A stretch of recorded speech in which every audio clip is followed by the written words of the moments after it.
Hey friends, welcome to Sukki's kitchen. இன்றைக்கி வந்து ஒரு பீஸ்ஃபுல்லான லாக் தான் பார்க்க போகிறோம்.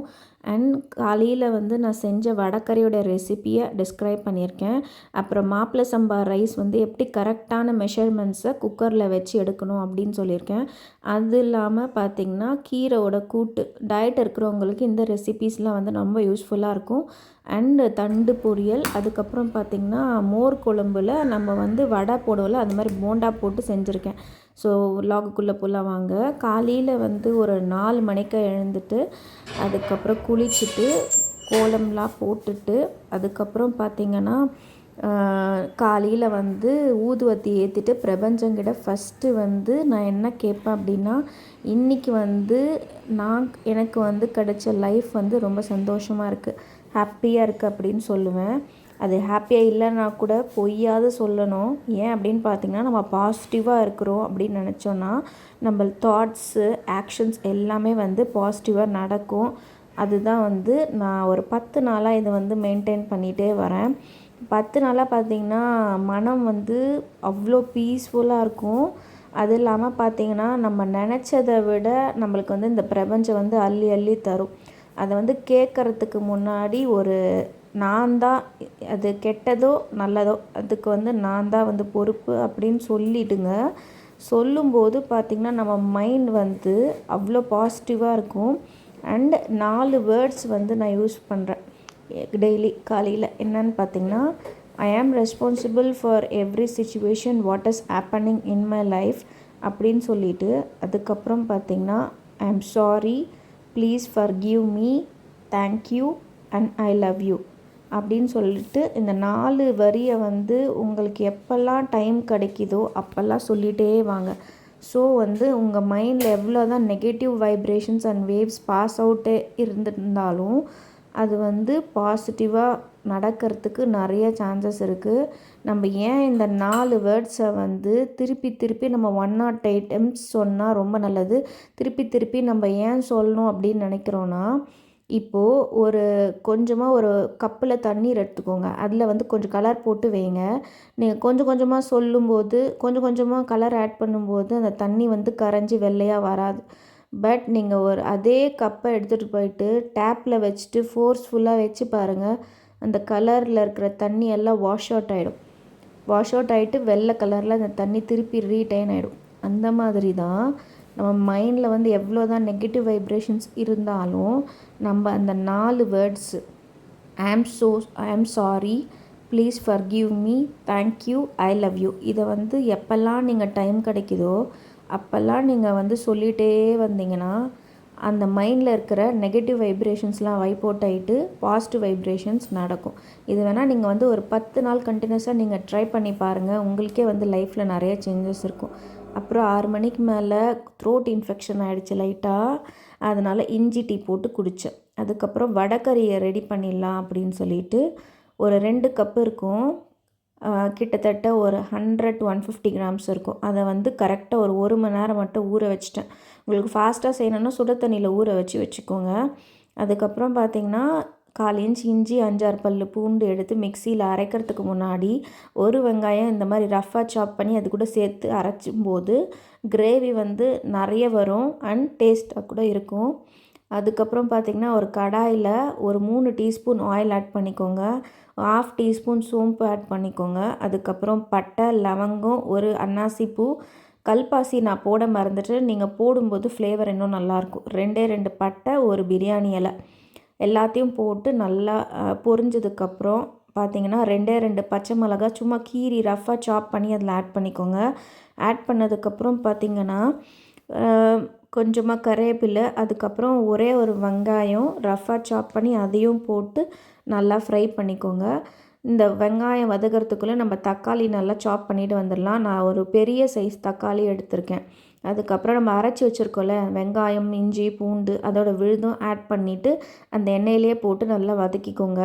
ரொம்ப ப்ரௌனாக வரணும்னு அவசியம் இல்லை, லைட்டாக ப்ரௌனாக வந்தாவே போதும். அந்த வெங்காயம் கூட இந்த பேஸ்ட்டையும் போட்டு நல்லா ஒரு 5 நிமிஷம் வதக்கிக்கோங்க. அப்புறமா ஒரு பெரிய தக்காளி ஆட் பண்ணியிருக்கேன். உங்களுக்கு வேணும்னா தக்காளி சின்னதாக இருந்துச்சுன்னா 2 தக்காளி ஆட் பண்ணிக்கோங்க. இது வதங்கிறதுக்குள்ளே கடலப்பருப்பு இப்போ பார்த்திங்கன்னா 1 மணி நேரம் ஊற வச்சுருந்தா நல்லா தண்ணியெல்லாம் வடிச்சிட்டு மிக்சியில் போட்டு நம்ம கொரன்னு ஃபஸ்ட்டு அரைச்சி எடுத்துகிட்டு வந்துடலாம். அரைச்சி எடுத்துகிட்டு அதுக்கப்புறம் போண்டா போட்டுக்கலாம். போண்டா போட்டு செய்யும்போது பார்த்திங்கன்னா ரொம்ப ஈஸியாக இருக்கும். நிறைய பேர் பார்த்திங்கன்னா வடைக்கறி செய்கிறது ரொம்ப கஷ்டம்னு சொல்லிட்டு வீட்டில் செய்யாமல் வெளியே தான் வாங்கி செய்வாங்க. வெளியே வாங்கும்போது மசாலா கொஞ்சம் ஓவராக இருக்கும், காரமாக இருக்கும். அதனால் நீங்கள் வந்து வீட்டில் இந்த மாதிரி ட்ரை பண்ணி பாருங்கள். இந்த மாதிரி சூப்பராக இருக்கும். அப்புறமா நான் வந்து பெரிய வானிலையில் வச்சுட்டேன். அப்போ தான் வந்து டைம் கன்சியூம் ஆகும், நம்மளுக்கு வேலையும் சீக்கிரமாக டப்புன்னு முடியும் அப்படின்ட்டு ஆயில் நல்லா வந்து ஹையில் வச்சு சூடானதுக்கப்புறம் மீடியம் ஃப்ளேமில் வச்சு அதுக்கப்புறம் இந்த போண்டாவை கரெக்டாக ஒரு 10 நிமிஷம் திருப்பி போட்டு கோல்டன் ப்ரௌனில் அந்த மாதிரி எடுத்துக்கிட்டேன். கிட்டத்தட்ட ஒரு 2 பேட்ச் வரும், அந்த மாதிரி நான் எடுத்துக்கிட்டேன். இப்போ பார்த்தீங்கன்னா இது வந்து இந்த வடைக்கறி வந்து 10-12 பேர் சாப்பிட்லாம், அவ்வளோ குவான்டிட்டி செஞ்சுருக்கேன். பார்த்திங்கன்னா எங்கள் சிஸ்டர் இன்லா வந்து வடைக்கறி ரொம்ப பிடிக்கும் நான் செய்கிறது. ஸோ அவங்களுக்கும் கொஞ்சம் கொடுத்து அனுப்பலாம் அப்படின்னு சொல்லிட்டு கொஞ்சம் நிறையாவே செஞ்சுருந்தேன். அப்புறம் இப்போ பார்த்திங்கன்னா நல்லா வந்து இது வந்து செகண்ட் பேட்ச் ஆல்ரெடி போட்டு ஃபஸ்ட்டு பேட்ச் போட்டு அந்த கோல்டன் ப்ரௌனில் வந்ததுக்கப்புறம் எடுத்துகிட்டு ஒரு தட்டில் போட்டு ஃபேனில் நல்லா ஆற வச்சுக்கோங்க. ஆற வச்சதுக்கப்புறம் இந்த போண்டாவை போட்டிருக்கோம்ல அதெல்லாம் நம்ம பிச்சு எடுத்துகிட்டு கசக்கி வச்சுக்கணும். ஏன்னா வந்து கிரேவியில் அப்படி போடும்போது சீக்கிரமாக ஆகிடும். இப்போ பாருங்கள் எனக்கு இவ்வளோ போண்டாஸ் வந்ததுக்கப்புறம் நல்லா ஆற வச்சுட்டு பிச்சு வச்சுட்டேன். இப்போ பார்த்திங்கன்னா இந்த மீன்வேல் வெங்காயம் தக்காளி எல்லாம் வதங்கினதுக்கப்புறம் இந்த போண்டாவை நல்லா பிச்சு போட்டதை போட்டு நல்லா ஒரு 2லேருந்து 5 நிமிஷம் அந்த போண்டாவை வதக்குங்க. அந்த வெங்காயம் தக்காளி கூட அது கூட பார்த்திங்கன்னா நம்ம மசாலா எதுவும் பெருசாக ஆட் பண்ண போகிறதில்ல. வீட்டில் அரைச்ச மிளகாய்த்தூள் ஒரு 1.5 டீஸ்பூன் எடுத்திருக்கேன். நம்ம குழம்பு மிளகாய்த்தூள் ஆட் பண்ணுவோம்ல அதுதான். 1/4 டீஸ்பூன் மஞ்சள் தூள். இது எல்லாத்தையும் போட்டு நல்லா ஈவனாக மிக்ஸ் பண்ணிக்கோங்க. மிக்ஸ் பண்ணிவிட்டு நீங்கள் தண்ணி வந்து எவ்வளோ ஊற்றணும்னு பார்த்திங்கன்னா அந்த போண்டாக்கும் மேலே ஒரு லேயர் வந்து அதிகமாக ஊற்றணும். ஏன்னா வந்து நம்ம வந்து ரொம்ப தண்ணியாக வைக்கும்போது மட்டும்தான் இது ஆற அப்படியே இந்த போண்டாங்கெல்லாம் இழுத்துக்கிட்டு ரொம்ப கெட்டியாயிடும். ஸோ நீங்கள் வந்து தண்ணி முழுகிறதுக்கும் மேலே 1 இன்ச் அதிகமாகவே ஊற்றணும். இப்போ பாருங்கள் நான் வந்து கிட்டத்தட்ட ஒரு 250 ml ஊற்றிருப்பேன்னு நினைக்கிறேன். இப்போது மிளகாய்த்தூளும் உப்பும் வந்து கம்மியாக இருந்துச்சு, அதனால் அகெயின் ஒரு அரை டீஸ்பூன் கல் உப்பும் போட்டுட்டு நல்லா இதை வந்து பார்த்திங்கன்னா கொதிக்க விடும்போது தான் இதோட டேஸ்ட்டு நல்லாயிருக்கும். இப்போ பாருங்கள் நம்ம கொஞ்சம் தான் ஆயில் ஊற்றணும், ஆனால் ஆயில் வந்து மேலே அப்படியே மிதக்குது பாருங்கள் கொஞ்சமாக. நம்ம கடையில் வாங்கும்போது அப்படியே ஒரு லேயர் போட்டு மிதக்கும். தயவுசெய்து சொல்கிறேன், டயட்டில் இருக்கிறவங்க இந்த வடைக்கறியை மட்டும் சாப்பிடாமல் ஸ்கிப் பண்ணிவிடுங்க. ஏன்னா வந்து நல்லா உடம்பு குறைஞ்சதுக்கப்புறம் நம்ம சாப்பிடும்போது எவ்வளோ சாப்பிட்டாலும் திருப்பி அகைன் உடம்பு ஏறுறது கஷ்டமாக தான் இருக்கும். ஸோ அதனால் ஒரு வாட்டி பார்த்திங்கன்னா கஷ்டப்பட்டு குறைச்சிட்டாவே போதும், அதுக்கப்புறம் ஏறுறது அவ்வளோ சீக்கிரமாக ஏறாது. இப்போ பார்த்திங்கன்னா ஒரு 3 இட்லி பார்த்திங்கன்னா அவ்வளோ சாஃப்ட்டு.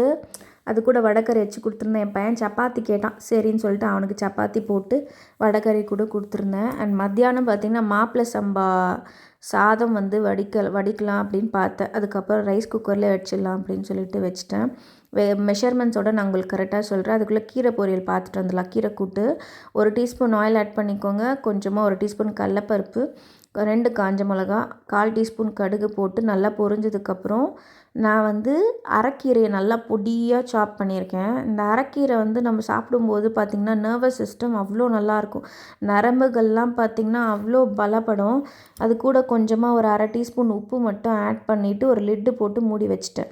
இந்த குக்காரத்துக்குள்ளே நம்ம வந்து மாப்பிள்ளை சம்பா சாதம் வச்சிடலாம் வாங்க. மாப்பிள்ளை சம்பா ரைஸ் வந்து ஓவர் நைட் குக் பண்ணிவிட்டு நான் கிட்டத்தட்ட இந்த மெஷர்மெண்ட் பார்த்திங்கன்னா 1.5 கப் எடுத்திருக்கேன். இது வந்து 2 பேர் தாராளமாக சாப்பிட்லாம். தண்ணியெல்லாம் வடிச்சிட்டு நான் வந்து லைட்டாக ஒரே ஒரு பல்ஸ் மோடில் ஒரு 2 திருப்பி எடுத்துக்கிட்டேன். ஏன்னா நம்ம அப்படியே ஆட் பண்ணும்போது அது வந்து ரொம்ப தொண்டை அடைக்கிற மாதிரி இருக்குது எனக்கு. ஸோ அதனால் நான் இந்த மாதிரி ஆட் பண்ணியிருக்கேன். மெஷர்மெண்ட் பார்த்திங்கன்னா இப்போ 1 கப்புக்கு 3 கப்பு தண்ணீர் ஆட் பண்ணிக்கோங்க. 1 கப்பு ரைஸ் எடுத்திங்கன்னா 3 கப்பு தண்ணீர் ஆட் பண்ணிக்கோங்க. நான் வந்து பார்த்திங்கன்னா 1.5 கப்பு எடுத்ததுனால அது கூட பார்த்திங்கன்னா 4.5 கப்பு எடுத்திருக்கேன். 4 to 5 கப்பு கூட எடுக்கலாம். கொஞ்சம் சொதன்னு ஆகிறதுக்கு நீங்கள் வந்து 4.5 எடுத்துக்கோங்க, கரெக்டாக இருக்கும். 3 விசில் போட்டு கொஞ்சமாக பெருங்காயம் ஆட் பண்ணேன் கேஸ் வராமல் இருக்கிறதுக்காக. 3 விசில் போட்டதுக்கப்புறம் நல்லா ப்ராப்பராக குக் ஆகிடுச்சு. இப்போ இதுக்குள்ளே கீரை நல்லா வெந்துடுச்சுல, நான் வந்து பருப்பு வந்து ஒரு 100 கிராம் நல்லா ஒரு 3 விசில் போட்டு வேக வச்சு எடுத்து அதில் மிக்ஸ் பண்ணிக்கிட்டேன். இந்த கீரை கூட்டு நீங்கள் அப்படியே டயட் இருக்கிறவங்க அப்படியே கூட சாப்பிட்லாம், ரொம்ப நல்லாயிருக்கும். அண்ட் அரை டீஸ்பூன் பார்த்திங்கன்னா கல்லுப்பு ஆட் பண்ணிவிட்டு கொஞ்சம் கேஸ் பருப்பு போடுறதுனால பெருங்காயம் ஆட் பண்ணியிருக்கேன். நான் எல்லா ஃபுட்ஸ்லேயும் வந்து நான் அதிகமாக பெருங்காயம் ஏன் ஆட் பண்ணுறேன்னா, சில டைம் குழந்தைங்க சாப்பிடும்போது அவங்களுக்கு வந்து கேஸ் போய் ஸ்ட்ரக் ஆகிட்டு அவங்களுக்கு தெரியாது, வயிறு வலின்னு சொல்லுவாங்க. நம்மளுக்கும் கேஸா என்னன்னு கண்டுபிடிக்க முடியாது. அதனால் நம்ம செய்யும்போதே கொஞ்சம் பெருங்காயம் ஆட் பண்ணும்போது பார்த்திங்கன்னா நல்லாயிருக்கும். இப்போது இது வந்து ஆப்ஷனல் தான். உங்ககிட்ட வடகம் இருந்துச்சுன்னா தாளித்து கொட்டுங்க, இல்லைனா அப்படியே கூட சாப்பிட்லாம். டேஸ்ட் நல்லா தான் இருக்கும். எங்கள் வீட்டில் எல்லாத்துக்கும் நாங்கள் வடகம் ஆட் பண்ணுறதுனால அது இதுலேயும் கம்பல்சரி ஆட் பண்ணிட்டேன். இப்போ பார்த்திங்கன்னா கீரை கூட்டு நல்லாயிருக்கு. இது கூட பார்த்திங்கன்னா சப்பாத்தி கூட வச்சு சாப்பிட்லாம். ஃபில்லிங்காக இருக்கும் வயிறு. கொஞ்சம் சாப்பிட்டாவே நல்லா ஃபில்லிங்காக இருக்கும். அண்ட் தண்டு பொரியல் இது கூட மேட்ச் பண்ணுறேன். ஸோ அரை டீஸ்பூன் ஆயில், அரை டீஸ்பூனில் 1 டீஸ்பூன் ஆயில் ஆட் பண்ணிக்கோங்க. 1/4 டீஸ்பூன் கடுகு, அதுக்கப்புறம் அரை டீஸ்பூன் பார்த்திங்கன்னா கடலைப்பருப்பு, நல்ல ஒரு 4-5 பல் இடித்த பூண்டு ஆட் பண்ணிவிட்டு, தண்டு நல்லா நார் எடுத்துகிட்டு பொடியாக கட் பண்ணிவிட்டு, கொஞ்சமாக சால்ட் போட்டு குக் பண்ண தண்டை வந்து நல்லா போட்டு வாணலியில் நல்லா வதக்கிக்கோங்க.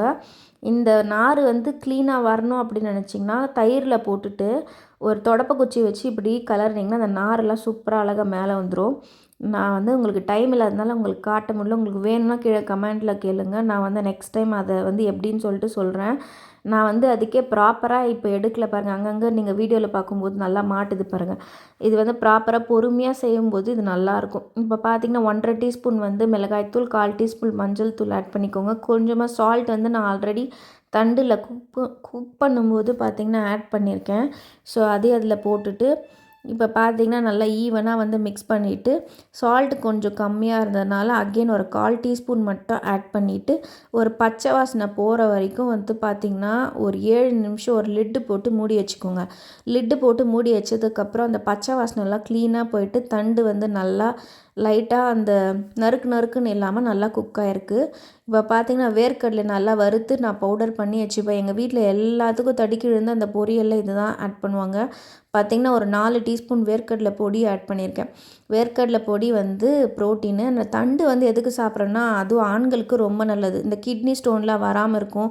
அண்ட் இதில் வந்து ஃபைபர் அதிகமாக இருக்கிறதுனால கான்ஸ்டிபேஷன் பிரச்சனை வராது. மெயினாக வந்து டயட் இருக்கிறவங்க கொஞ்சம் சாப்பிட்டாவே இது வந்து நல்லா வயிறு வந்து ஃபில்லிங்காக இருக்கும்.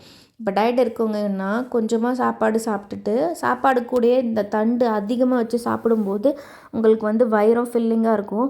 நிறைய பேரில் வெயிட் லாஸில் என்ன தப்பு பண்ணுவாங்கன்னா சாப்பிடாமே இருப்பாங்க. அண்ட் வந்து நிறைய பசி எடுத்து சாப்பிடும்போது இன்னும் நிறைய சாப்பிடணும் போல் இருக்கும். அந்த மாதிரி பண்ணாமல் கொஞ்சமாக பசி எடுக்கும்போதே சாப்பிட்ருங்க. அப்போ வெயிட் லாஸும் வந்து கம்மியாக சீக்கிரமாக நடந்துடும். இப்போ பார்த்திங்கன்னா மோர் குழம்பு வைக்கிறதுக்காக 1 டீஸ்பூன் வந்து நான் வந்து கடலைப்பருப்பு, அரை டீஸ்பூன் துவரம்பருப்பு, 1 டீஸ்பூன் வந்து அரை டீஸ்பூன் வந்து அரிசி போட்டு ஊற வச்சுருக்கேன்.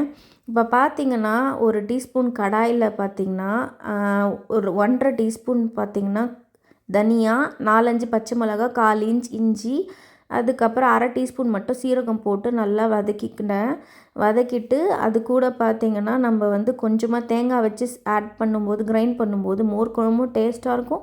குழம்பும் வந்து நம்மளுக்கு திக்னஸ் வரும். இப்போ பார்த்திங்கன்னா 2 பல் தேங்காய் மட்டும் வச்சு கூட நல்லா நைஸாக அரைச்சிக்கிட்டேன். இப்போ அரைச்ச விழுது கூட இந்த கெட்டியான தயிர் இவ்வளோ எடுத்துருக்கேன் பாருங்கள். அது கூட மஞ்சளும் பெருங்காயம் போட்டு அது கூட கொஞ்சமாக தண்ணி போட்டு நல்லா மிக்ஸ் பண்ணிக்கோங்க. மிக்ஸ் பண்ணதுக்கப்புறம் புளிப்பு தயிர் இருந்துச்சுன்னா ஒரு 5 டீஸ்பூன் ஆட் பண்ணுங்கள். அப்போ டேஸ்ட் சூப்பராக இருக்கும். இப்போ நம்ம அரைச்சி வச்சுருக்கிற விழுது கூட இந்த மோரில், அதாவது இந்த தயிர் கூட தண்ணி ஆட் பண்ணிவிட்டு மஞ்சள் பெருங்காயம்லாம் போட்டு ஒரு பீட்டரில் போட்டு பீட் பண்ணிக்கோங்க. சப்போஸ் உங்கள்கிட்ட பீட்டர் இல்லைன்னா மிக்ஸி ஜாரில் போட்டு ஒரு பல்ஸ் மோடில் ஒரு அடி அடிச்சிங்கன்னா சூப்பராக இருக்கும். அண்ட் கடாயில் 2 டீஸ்பூன் ஆயில் ஆட் பண்ணிக்கோங்க. 1/2 டீஸ்பூன் கடுகு, கருவேப்பிலை, காஞ்ச மிளகாய் ஆட் பண்ணிவிட்டு இந்த அரைச்சி வச்சுருக்கிற அந்த விழுது கூட இந்த மோரையும் போட்டு தாளித்து கொட்டிடுங்க. கொட்டதுக்கப்புறம் இப்படி திருப்பி தேங்காய் எடுத்து க்ளீன் பண்ணுறதுக்குள்ளே பார்த்திங்கன்னா அடுப்பு வந்து சர்ருன்னு வந்து பொங்கிடுச்சு. எப்போவும் பார்த்திங்கன்னா இந்த மாதிரி பொங்கி கேஸ் ஸ்டவ்லாம் க்ளீனாக இல்லாமல் போயிடுச்சு. அந்த மாதிரி நீங்கள் தப்பு பண்ணாதீங்க. ஸோ மீடியம் ஃப்ளேம்லேயே வச்சு நல்லா ப்ராப்பராக குக் பண்ணுங்கள். கரெக்டாக ஒரு 10 நிமிஷம் கண்டிப்பாக குக் பண்ணணும். அப்போ தான் வந்து அந்த பச்சை வாசனை க்ளீனாக போயிடும். அண்ட் மாவு வந்து கொஞ்சோண்டு அமாவாசைக்கு வடை போட்டிருந்தேன், அந்த மாவு இருந்துச்சு. சரி அதையே வச்சு அந்த ஆயிலில் போட்டு போண்டாவை போட்டு அதில் மிக்ஸ் பண்ணி எடுத்துடலான்னுட்டு. நிறைய பேர் என்ன தப்பு பண்ணுவாங்கன்னா, ஆறுனதுக்கப்புறம் அந்த போண்டாவை எடுத்து மோர் குழம்புல போடக்கூடாது.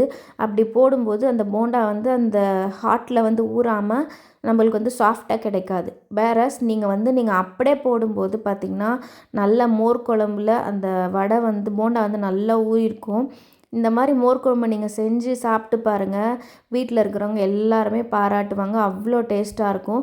இப்போ எல்லாத்தையும் போட்டு மிக்ஸ் பண்ணிவிட்டு கரெக்டாக ஒரு 10லேருந்து 15 நிமிஷம் நான் அப்படியே மூடி வச்சுட்டு, அது கூட பார்த்திங்கன்னா பொடியாக சாப் பண்ண கொத்தமல்லியும் ஆட் பண்ணிவிட்டு அப்படியே வச்சுட்டேன். ஒரு 10 நிமிஷம் கழித்து பாருங்கள், எவ்வளோ சூப்பராக வந்து குக் ஆகிருக்கு. கண்டிப்பாக இதே மாதிரி ட்ரை பண்ணிவிட்டு உங்கள் கமெண்ட்ஸ் போட்டுட்டு லைக் பண்ணுங்கள்.